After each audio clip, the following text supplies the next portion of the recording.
Hello, everybody. Welcome to episode 5 of The Trenches, our casual Omni focused hangout here on Twitter Spaces. Another week of chop. Markets have been pretty dull, pretty boring, but we're going to walk through some interesting topics today. We have sports gambling on the docket, as well as an update on some newer prediction markets coming out. On the Omni side of things, we are continuing our integrations with our Omega testnet. We recently announced integrations of Optimism and Arbitrum, and we'll be rolling out base integration in the coming days. Also, Omega will be launching publicly next week, so keep an eye out for that.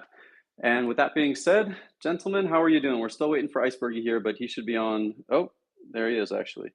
How's everybody doing today? What have you guys been paying attention to? And what's caught your interest this week, if anything?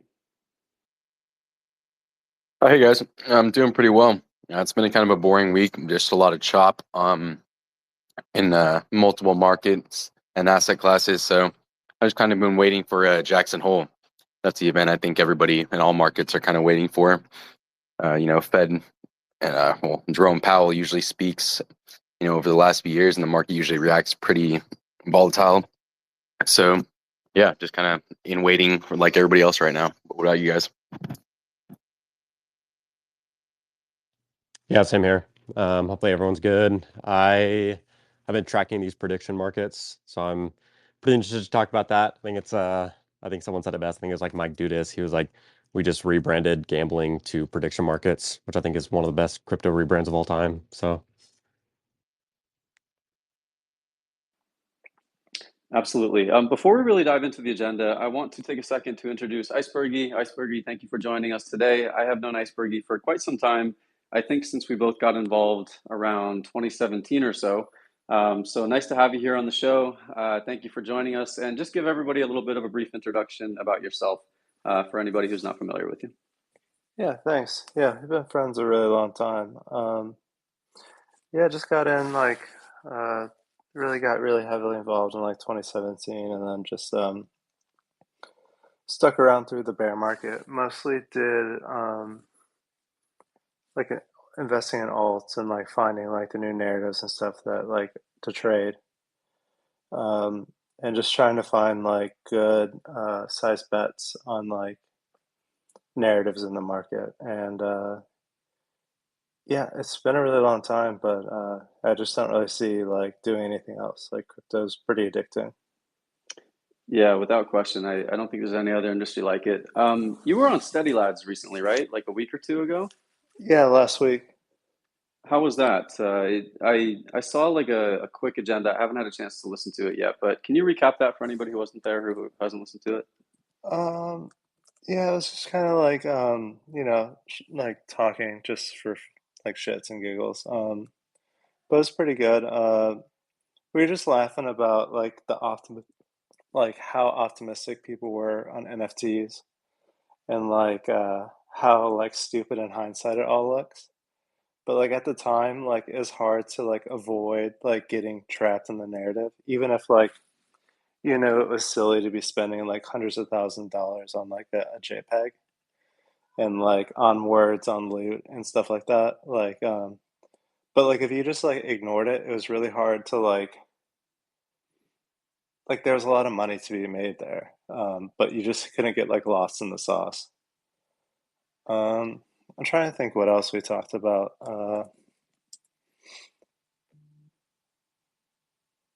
Let me see. Yeah, what do you think of NFTs personally? Because obviously, they had their major hype cycle back in 2021, I think, and they've been pretty much dead ever since. Do you have any thoughts on where they're going near term? I got no idea, but if like they come back, it's gonna be like really obvious of like you're gonna see there'll be like a massive trend shift, and you'll have like a lot of time to like buy whatever you like is interesting, if that makes sense. And it's only gonna be like a few, I think, or it'll be like new ones. Um, but like just trading volumes and stuff like that all dropped off like pretty significantly since like meme coins. But I still think like NFTs are really fun to like collect and just like have a wallet of them. But like I realized like when I was looking at like OpenSea, I haven't like opened NFT trading platforms and like actually looked at stuff in like months. Yeah, I know, neither have I. And I guess like in one sense that could be a bullish sign, right? Because nobody's paying attention to them whatsoever. But at the same time, that has been true for years now, and no change in sight in the near future, at least. But yeah, I think they still have their place. I think, we talked about the whole like meme coin NFT thing a couple weeks ago on the trenches. And yes, memes have replaced NFTs in a large way in terms of like liquid things that you can kind of mess around with and gamble on and speculate on. But they still don't have the flex factor of NFTs, right? And I think that's something, especially PFPs, continue to have, and that's something that's going to boost them because people are always going to want to brag. I think in any industry, in any facet of life, people want to show that they've had success, and I don't think that's going away anytime soon.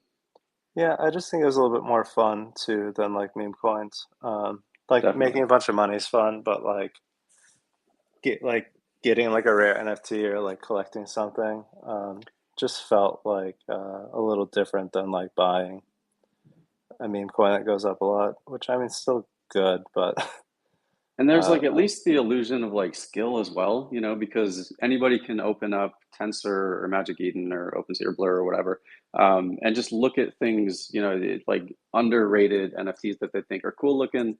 And then if you like it, you buy some, even though it doesn't have any attention. You feel like you can kind of judge the quality, at least to a degree, even if you're not a technical person. Yeah, I think like if they do come back, it'll be like pretty obvious. I always get like nervous about stuff like this because you remember in like 2020 when everyone was buying like Bittrex alts and we were trying to convince people like DeFi was like really interesting and like no one would like listen to us and they would buy like these random proof of work stuff on Bittrex and we're like, guys, that's kind of like over. So always like a risk of something like that happening again. Bittrex is like pretty much done for, right? Did they go under? Yeah, I think they shut down. Yeah, they were kind of like the jewel of the exchange space where like they did everything the right way and then they were just, prominent at the wrong time and then they kind of got made a scapegoat, I think, for the entire exchange industry. Yeah, those days were fun though. Not like, but like when it's like three exchanges and that's like the only things you could like really buy. But those days are long gone. I know it's not quite the Wild West anymore. I mean, to a degree it is, but that was a different time. It was a lot of fun. Anyway, thanks again for joining us, dude. I want to dive into some of the topics we have on the agenda. We're working on getting Benjamin back up here. I think he's having some trouble with spaces, typical spaces. But anyway, the first thing I want to talk about, which I thought was interesting this week, was this tweet about sports gambling and its impact on investment dollars. So basically, there was a study done regarding states that have legalized sports gambling and the impact that has had on investments. I'll try to get the tweet here to put it up on stage for everybody to see. But essentially found that for each dollar spent on sports gambling, net investments in stocks and other financial instruments dropped by over $2. So there is a clear impact on the markets of sports gambling. And it's been pretty crazy to see sports gambling go from something that was borderline taboo, even 7 or so years ago, to being this mainstream thing. The impact it's having on the market. So I wanted to get your guys' thoughts on this. I'll still try to find the tweet here, but do you guys have any thoughts on this? Did you see this for investing at large and maybe specifically our industry?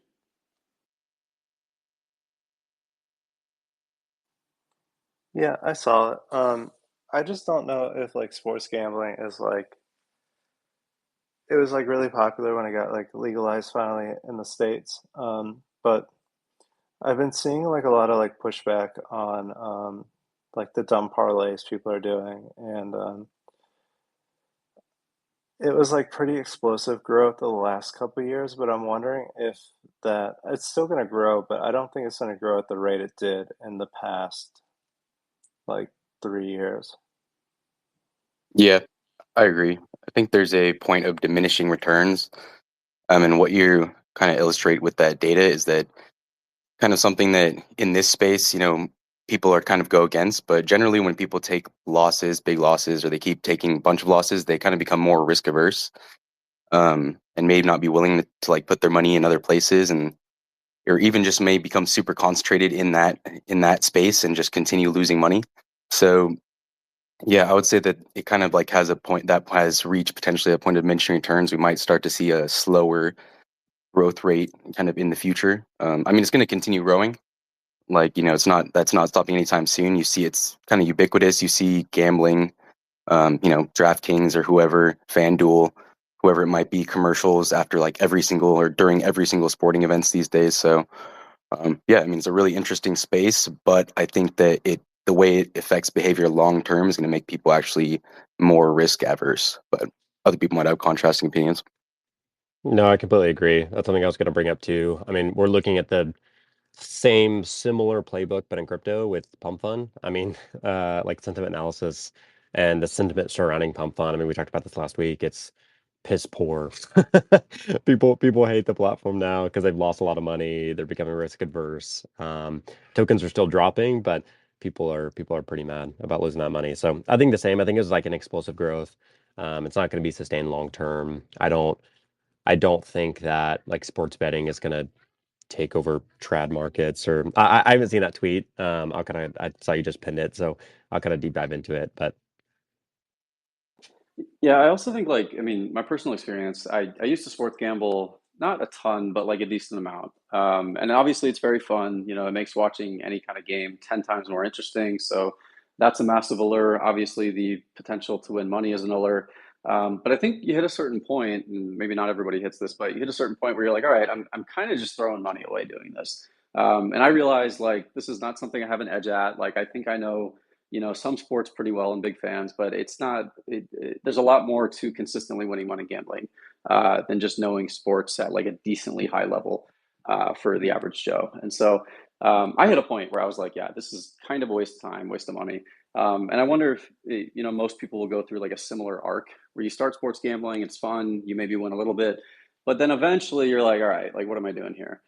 So I don't think this impact on traditional markets will be lasting. I mean, there are a lot of people who are just like constantly losing money betting and they still do it anyway. So that's something to consider as well. It's obviously very addicting. So maybe that means it has a little bit more staying power, this impact on the markets, but I don't expect it to be a long lasting thing. And I think also like Iceberg said, like once you get involved in crypto, it's just so much more interesting. And I think your potential to make money is so much higher. So it has that permanent allure. Right, but there's there's kind of different ways to make money. Like, for example, you could grow by kind of growing market share within a region, but then you can also grow by entering new markets. So I think that their growth will continue to come from entering new markets as opposed to like taking up market share within the markets they're already in. Yeah, it's definitely a good point as well. I used to bet on sports too. That's kind of how I got into crypto. And then kind of was like, yeah, what am I even doing? This is like a waste of I'm just burning cash. But I see like the allure to it. And but I think like I don't think that money was going to go into investments really either. So I'm just not sure on I know it's like going to be like it's not going away, but I think like focusing on it as like it's removing capital from markets. I just don't really like see it as someone who like used to like gamble a decent amount. Iceberg, did you ever use nitrogen? Do you remember that place? Yeah, nitrogen and yeah, nitrogen was the Bitcoin sports book, but they like shut it down or something. Yeah, not surprising. So for anybody who doesn't know, Nitrogen was an online sports book that was prominent probably around like 2018, 2019, and you did not need anything to sign up. Like literally just a username. I don't think you even needed a password for a while. Not to mention like an email address or anything like that. It was the most unregulated thing ever, and it was great for a while. You just sent your assets in, BTC, ETH, whatever it was, and you were good to go. But it was clearly not operating within the confines of the legal framework, and it went bye bye. But it was a really good time for a while.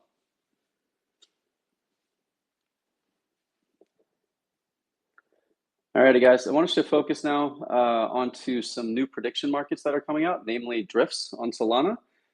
Jordan, I think you were mentioning that you have some thoughts on this. We had Benjamin lining up to do some stuff on this as well. We're still trying to get him back up here, but there are some new entrants into the prediction market space. I think prediction markets have taken a ton of mind share. They're by far one of the most interesting things that are happening right now. So worth paying attention to. What do you know about the newest entrants into the space and maybe how they differ or don't differ from established ones? Yeah. I mean, I can like give a brief overview. I know Ben, I know he's trying to get back up here, but he wrote like a super great article that he wanted to discuss. So I think it's interesting. I mean, Polymarket, the thing I wanted to talk about is, of course, Drift entering into the Solana space. I don't think we're all pretty familiar with Polymarket. I think it's just kind of I mean, it's on Solana, right? So there's not anything new and interesting there. But I think what's interesting that I wanted to call out is that Polymarket actually partnered with oh no, I'm forgetting the name, the AI search engine. If someone can chime Perplexity. in. I got you, dude. Perplexity. Yes, thank you, Yeah. Flo. Yeah, their CEO said that they want to be kind of like the new aggregate for search and like use prediction markets to essentially determine outcome. Like it was a crazy take. For me, how I saw kind of prediction markets is the same as Mike, and I'll find that tweet and I'll pin it. But Mike Dudas, investor very heavily, in the Solana space, and he tweeted out, and it was kind of satire, but then like in the replies, he kind of went deeper into it. But he was like, "Did we just rebrand gambling as prediction markets?" And that's how I saw it. But it sounds like Polymarket's kind of taking that a step further. I mean, their partnership with Perplexity is that was out of left field. I did not expect a partnership there. But I mean, they're really kind of deep diving into like psychology of how, like things are predicted in the long term using financialization. I think that was pretty interesting. So I didn't know if anyone else had like any thoughts about that. I kind of see prediction markets as a surface level gambling avenue, but it sounds like it's deeper than that. I think Polymarket's trying to take it deeper than that. So I don't know if anyone had any thoughts on that. I really like the gambling. I know we just talked about the gambling part, but I really like the like people were betting on what word Trump was going to say, and everyone was like screaming like "say tampon." I thought that was really funny, and and then they had the Kai Cenat, are they going to beat Minecraft by Friday? Um, I do think it's just rebranding gambling, but I do like these like mini niche markets that are like live as like an entertainment factor to like play them. Because a lot of them, like you, I mean, I guess you can like pretend you have an edge at it, but it is kind of just gambling. But I could see how it's like could be like super entertaining for people. Yeah, I think that's something good. I also was kind of thinking of like, I don't know, are they using blockchain because the ethos right now, blockchain is centered around gambling, or do we actually need decentralized tech for all of this, if you know what I mean? I think it really helps with like stable coins and stuff. Obviously, you don't really need a blockchain, but I think it takes away a lot of like the back end work that they have to do. The weird stuff you have to do though is with like UMA on like conflict resolution. I don't know if you saw the Venezuela election results on Polymarket. It was a pretty interesting story. What happened there with the odds? Yeah, I was wondering. They were all over the place, I'm sure. So yeah, so Maduro was like there was the opposition and Maduro were running, and the opposition they had pollers or they had like teams at all the polling stations to show like actual results. So the government said Maduro won, and then afterwards, the opposition came out said we have all this data, and actually our candidate won. And Polymarket went into their conflict resolution and ended up saying that uh, the opposition ended up winning, even though Maduro was in power. And it was a pretty wild change based they didn't just go with like the government's final word. They went with actually the opposition, showing proof and data that they actually won.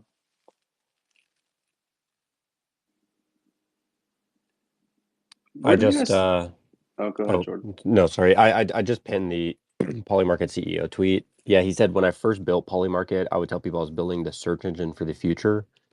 Um, I have no idea. That seems like super ambiguous, but that's where I was like, I don't foresee Polymarket being a search engine, but it sounds like they have, even broader plans than just this surface level, like prediction market almost.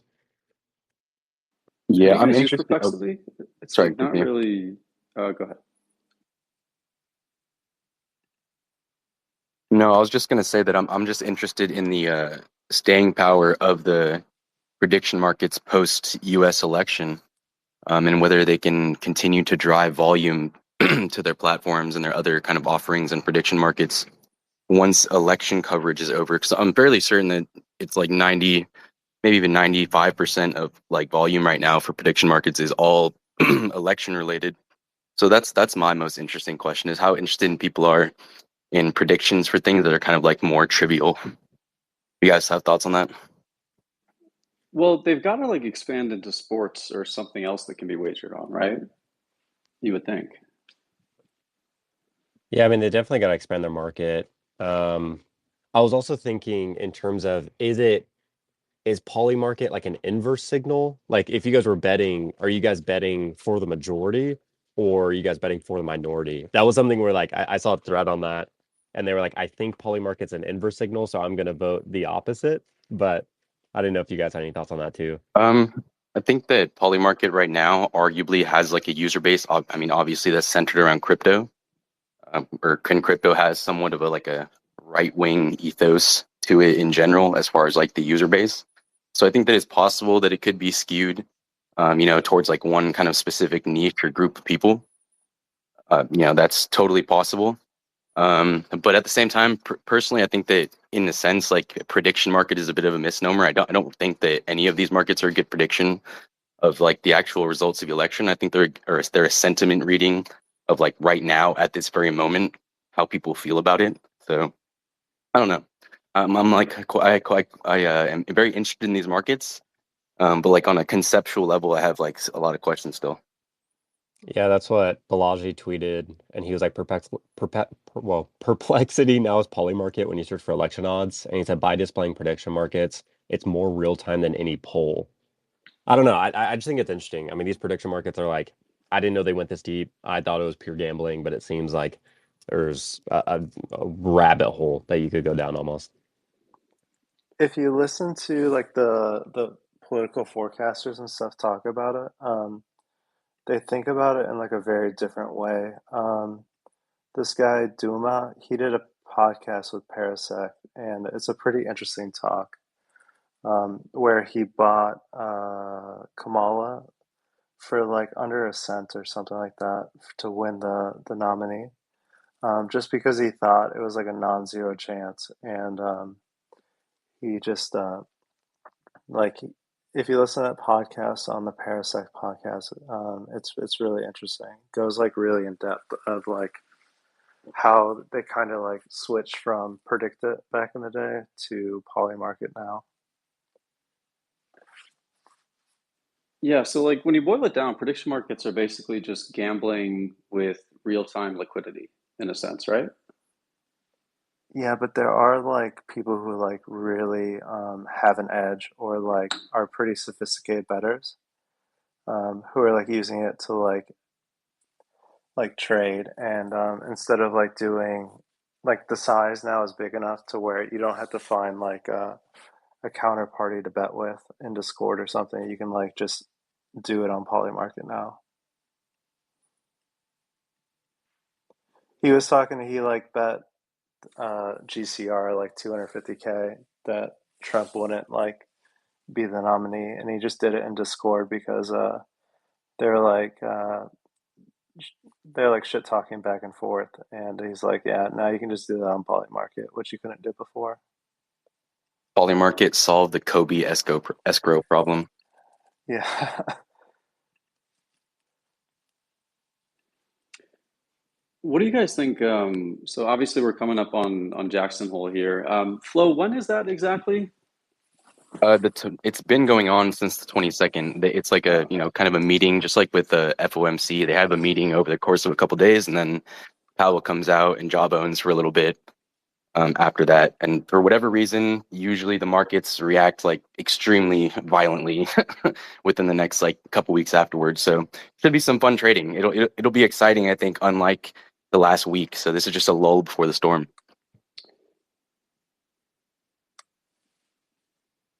Yeah, we've had a long lull here.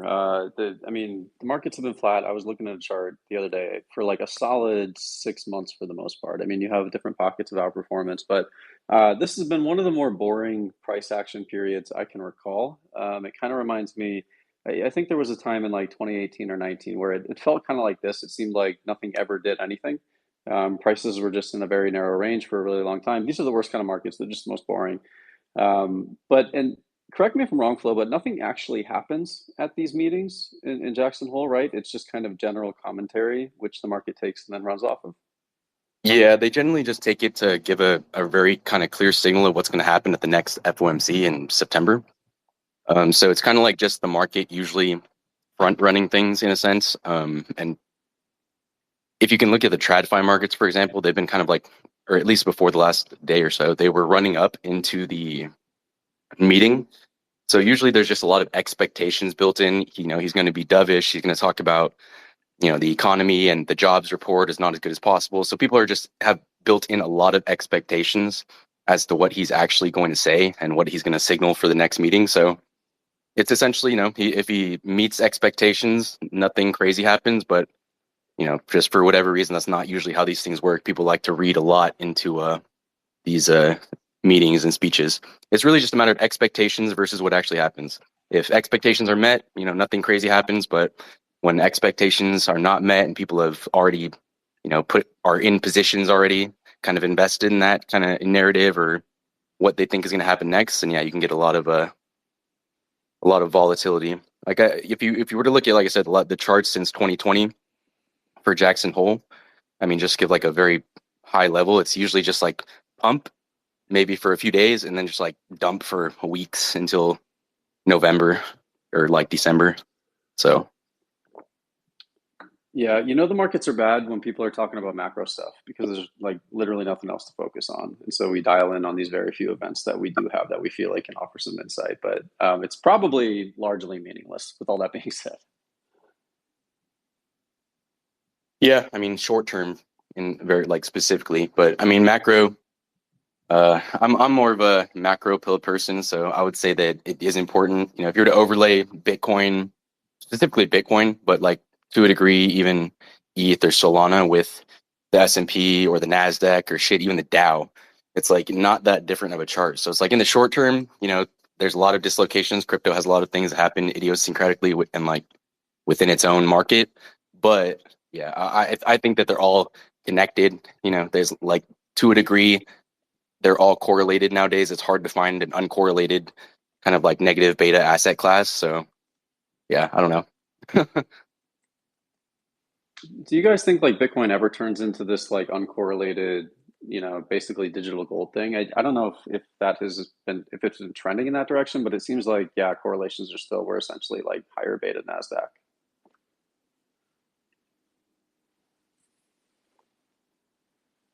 I guess my question is like, do you think that changes in the near term, or do you think all these risk assets are essentially correctly Mhm. grouped together? As things become more financialized, it probably gets, I mean, either better or worse, depending on how you want to look at it. But I think it becomes more tied to the market. If you're gonna want to find alpha, you know, you're gonna want to find things that are uncorrelated. You're gonna have to like go into the trenches and find things that are probably smaller market cap. Anything that's that large market cap that's financialized by the finance industry is going to be tied to the finance industry. Like you said, it's basically beta to the Nasdaq, beta to the S&P, which the S&P is heavily weighted towards tech anyways nowadays. But yeah, I personally don't think so. I think it's just going to be a high beta instrument. If you really want to look for alpha, you really want to look for an uncorrelated asset class, then yeah, you're going to have to go into the trenches and actually find things, because right now everything that's high liquidity is just going to move with liquidity.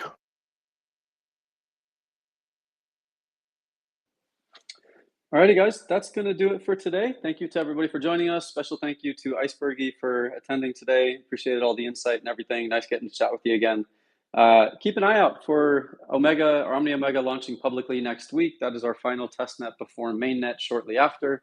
So should be an exciting time. We've gamified the whole process and should be a lot of fun. So thanks again, everybody. Have a great weekend. We will see you next week. Bye-bye. Peace. See ya. Thanks, y'all. See ya.